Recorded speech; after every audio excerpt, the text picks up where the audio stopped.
Okay, welcome back to my YouTube channel. ഞാനിപ്പോൾ പറയാൻ വേണ്ടി പോകുന്ന സിനിമയാണെന്ന് വെച്ചാൽ ദാവീദ് എന്ന് പറഞ്ഞ നമ്മുടെ ആൻ്റണി വർഗീസ് പെപ്പെ നായകനായി വന്ന ഒരു ബോക്സിംഗ് സിനിമയെ പറ്റിയുള്ള ഒരു റിവ്യൂ ആണ് പറയാൻ വേണ്ടി പോകുന്നത്.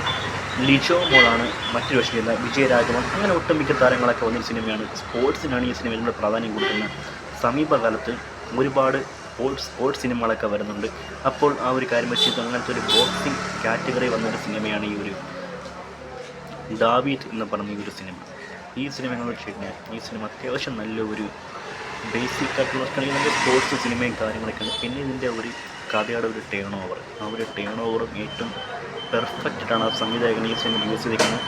ലിജോ മോളുടെ പെർഫോമൻസ് സൂപ്പറായിരുന്നു. പിന്നെ ഈ സിനിമയിൽ വരുന്ന ആ ഒരു എതിരെ നിൽക്കുന്ന ആ ഒരു ബോക്സർ ആ ഒരു കഥാപാത്രം ചെയ്യുന്ന ആളുടെ പെർഫോമൻസും നല്ലൊരു പെർഫോമൻസും കാര്യങ്ങളൊക്കെയാണ്. പിന്നെ ഈ സിനിമയുടെ ഒരു ക്ലൈമാക്സ് പോർഷനൊക്കെ എത്താൻ നേരത്തെ അത്യാവശ്യം ഒരേ ഇടത്ത് തന്നെ ചുമ്മാ കിടന്നിങ്ങനെ റൊട്ടേറ്റ് ചെയ്തെന്നൊക്കെ എനിക്ക് തോന്നിപ്പോയി. കുറച്ചുകൂടെ തോന്നുന്ന ഒരു എന്തെങ്കിലും പ്രത്യേകത എലമെൻ്റ് ഉൾപ്പെടുത്തിക്കൊണ്ടൊരു കാണുന്നവർക്കൊക്കെ ഒരു ഇൻട്രസ്റ്റിംഗ് ആയിട്ടൊക്കെ ഒരു സംഭവം ചോദിച്ചിട്ടുണ്ടെങ്കിൽ വേറെ ലെവലായിപ്പോയി. പക്ഷേ ഇത് കാണുന്ന നമുക്ക് തന്നെ ഒരിടത്ത് തന്നെ ഈ കഥ ഇങ്ങനെ കറങ്ങി തോന്നിപ്പോയി.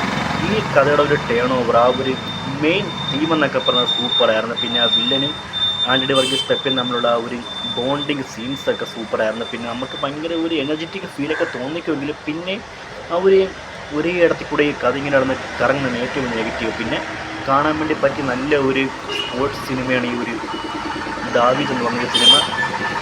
സൈജു കുറുപ്പിൻ്റെ കോമഡി ഒട്ടും അങ്ങോട്ട് വർക്കൗട്ടായില്ല. ടോട്ടലി പറഞ്ഞാൽ കാണാൻ വേണ്ടി പറ്റിയ ഒരു ഓക്കെ ഒരു സ്പോർട്സ് സിനിമയാണ് ഈ ഒരു ദാവീദ് എന്ന് പറഞ്ഞ ഒരു സിനിമ.